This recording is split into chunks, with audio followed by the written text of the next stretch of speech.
سيدنا محمد وبارك وسلم. اللهم أعنا على ذكرك وشكرك وحسن عبادتك. اللهم أنت السلام ومنك السلام تبارك يا ذا الجلال والإكرام برحمتك يا بہار سے مدرسے کے سلسلے میں آئے ہوئے کی امداد فرمائے. اعوذ باللہ من الشیطان الرجیم. بسم اللہ الرحمن الرحیم. وما ارسلناک الا رحمۃ للعالمین. دیکھو بھائی، ہم رحمت والے نبی کی بات کریں تو جب ہمارے پیارے آقا رحمت للعالمین صلی اللہ علیہ وسلم ماں کے پیٹ میں تھے، باپ کا سایہ سر سے اٹھ چکا تھا. ہمارا نبی 4 سال دائی حلیمہ کے وہاں رہے اور 4 سال کے بعد اپنی ماں کے پاس آئے.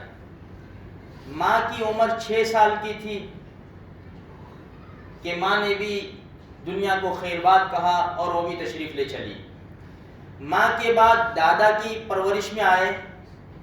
8 سال کی عمر تھی کہ دادا نے بھی دنیا سے رخت سفر باندھا اور وہ بھی تشریف لے گئے. دادا نے دنیا سے جاتے وقت اپنے بیٹے ابو طالب کو وصیت کی تھی. ابو طالب چونکہ ہمارے نبی کے چچا تھے اور ہمارے نبی کے والد صاحب عبداللہ، حضرت عبداللہ اور ابو طالب یہ دونوں سگے بھائی، ایک ہی ماں باپ کی اولاد تھی. تو اللہ کے رسول صلی اللہ علیہ وسلم کے متعلق دادا عبد المطلب نے چچا سے کہا، آپ کے چچا سے ابو طالب سے، کہ ان کا خیال رکھنا. ابو طالب کی پرورش میں آئے ہمارے نبی صلی اللہ علیہ وسلم. اب پروان چڑھتے گئے. ہمارے نبی جیسے جیسے جوان ہوئے نا تو رفائی کاموں میں ہمارے نبی نے ہاتھ بٹایا. بھائی چوری ڈکیتی اور یہ سب لوٹ پھاٹ یہ سب عام تھا. لوگوں سے مشورہ کیا کہ یہ کام بند ہونا چاہیے. یہ جوانی کے آگے یہ کام کرتے گئے. خاص ہمارے نبی کا کوئی ایسا بزنس اور تجارت نہیں تھی. البتہ بخاری شریف کی روایت ہے کہ مکہ والوں کی بکریاں ہمارے نبی چند قیرات میں چراتے تھے. بکریاں چراتے تھے، کچھ مل جاتا تھا. ہر نبی نے تقریباً ہر نبی نے بکریاں چرائی ہے. ہمارے نبی نے بھی مکہ میں اور بنی سعد میں بھی بکریاں چرائی ہے. تو یہ ہمارے نبی کا کام تھا. اب ہمارے نبی کی جو زندگی گزری نا، ایسی امانت کے ساتھ، صداقت کے ساتھ اور ایسا لوگوں کے ساتھ ملنسار اور رہن سہن اور بہترین اخلاق سے پیش آتے تھے کہ ہمارے نبی مشہور ہو گئے تھے. مکہ مکرمہ کے اندر ایک عورت تھی جس کا نام خدیجہ تھا، جن کو طاہرہ کے لقب سے یاد کرتے تھے. یعنی طاہرہ یعنی پاک باز. یہ جاہلیت کا زمانہ تھا. خدیجہ بڑی تجارت والی عورت تھی، بڑی مالدار عورت تھی. وہ ان کے والد کا انتقال ہوا تو پورا کاروبار اپنے ہاتھ میں لیا اور ملک شام لوگوں کو بھیجتی تھی اپنا سامان لے کر. جو نفع ہوتا تھا کچھ تقسیم کر لیتے تھے. تو اللہ کے رسول صلی اللہ علیہ وسلم کا چرچا سنا حضرت خدیجہ نے. تو ہمارے نبی کو کہلا بھیجا کہ میرا سامان لے کر آپ بھی شام جائیں. جتنا میں لوگوں کو دیتی ہوں نا اس سے زیادہ میں آپ کو دوں گی، اور ساتھ میں میرا غلام میسرہ بھی آپ کے ساتھ رہے گا. ہمارے نبی نے پیشکش قبول کی اور حضرت خدیجہ رضی اللہ تعالیٰ عنہ کا سامان لے کر ہمارے نبی شام تشریف لے گئے. میسرہ کو کہہ دیا ہوگا کہ پورا خیال رکھنا. میسرہ جو خدیجہ رضی اللہ عنہ کا غلام تھا پوری دیکھ بھال کرتا تھا. اس نے پورے سفر کے اندر ہمارے نبی کے اخلاق کو دیکھا. جب سفر سے واپس آئے اور سب پورا حساب دیا تو جتنے قافلے والے تھے اور جو خدیجہ رضی اللہ عنہ کا سامان لے گیا تھا سب سے زیادہ نفع ہمارے نبی نے ان کو دیا. یہ خوش ہو گئی. اور اوپر سے میسرہ نے ہمارے نبی کے اخلاق بتائے، ہمارے نبی کا کردار بتایا، ان کے بات کرنے کا انداز، ان کے رہن سہن کا انداز، ان کے اخلاق. اور پھر ایک بات یہ بتائی کہ جہاں جہاں یہ پڑاؤ ڈالتے تھے یا دھوپ آتی تھی تو ابر ان کے اوپر سایہ کرتا تھا. یہ میسرہ نے بتایا. اب حضرت خدیجہ رضی اللہ تعالیٰ عنہ چونکہ بیوہ تھی، 2 شادیاں ہو چکی تھی.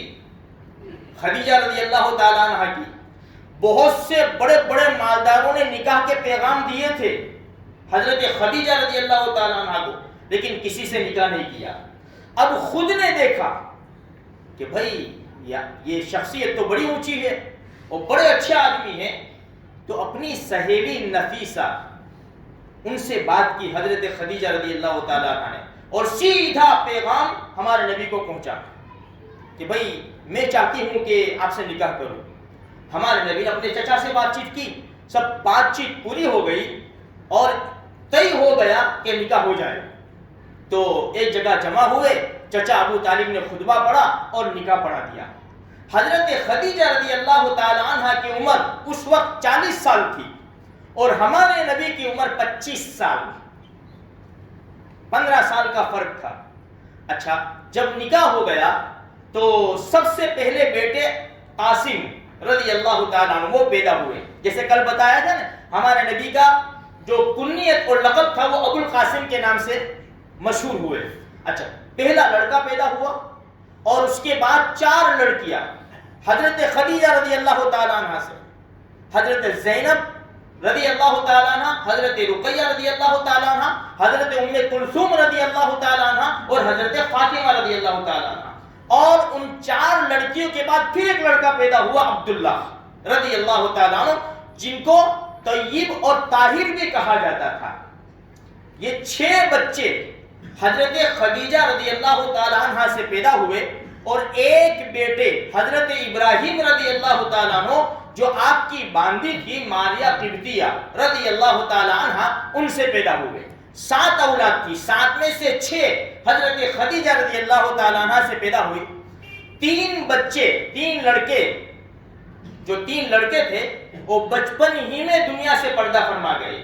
البتہ 4 لڑکیاں جوان ہوئی، شادیاں ہوئی، سب ہوا، اسلام لائی۔ ہمارے نبی کی زندگی میں 3 بیٹیاں دنیا سے پردہ فرمایا اور ایک بیٹی جو بچی تھی فاطمہ رضی اللہ تعالیٰ عنہ، انہوں نے ہمارے نبی کے دنیا سے جانے کے بعد 6 مہینے کے بعد انہوں نے بھی پردہ فرمایا۔ تو خیر، کہنے کا مقصد یہ ہے کہ ہمارے لیے ضروری ہے کہ تھوڑی سی معلومات ہمارے نبی کی ہمارے پاس ہو، تاکہ کچھ علم نہ ہو تو ہم کسی کو، اپنے بچوں کو بھی بتا سکیں، کوئی سوال پوچھنے والا ہو تو ہم اس کو بھی بتا سکیں۔ خیر میرے بھائیوں، حضرت خدیجہ رضی اللہ تعالیٰ عنہ بڑی مالدار عورت تھی۔ جب ان سے نکاح ہوا تو کس طرح دولت کو نچھاور کیا اللہ کے رسول صلی اللہ علیہ وسلم کے اوپر، اور کیسی خدمت کی اس عورت نے ہمارے نبی کی۔ ہمارے نبی غار ہرا میں جاتے تھے، پورا سامان پیک کر دیا کرتی تھی۔ تو یہ ہمارے نبی کی تھوڑی سی زندگی کی شروعات ہے۔ یہ جوانی کا عالم ہے۔ 25 سال کے ہمارے نبی ہے، 35 سال کے حضرت ماں خدیجہ رضی اللہ تعالیٰ عنہ ہے۔ 25 سال ٹوٹل امی نے ہمارے نبی کے ساتھ گزارے، 25 سال۔ تو ہمارے نبی کی عمر ہوئی 50 سال۔ 50 سال کی عمر میں حضرت خدیجہ رضی اللہ تعالیٰ عنہ نے دنیا سے پردہ فرمایا۔ یہ 25 سال تک ہمارے نبی نے دوسرا نکاح نہیں کیا۔ جب تک حضرت خدیجہ رضی اللہ تعالیٰ عنہ ہمارے نبی کے نکاح میں تھی، آپ نے دوسرا نکاح نہیں کیا۔ امی خدیجہ کے دنیا سے پردہ فرمانے کے بعد پھر اس کے بعد سب یہ نکاح کیے۔ اللہ تبارک و تعالیٰ مجھے، آپ کو اور ساری امت کو ہمارے نبی سے سچی پکی محبت نصیب فرمائے۔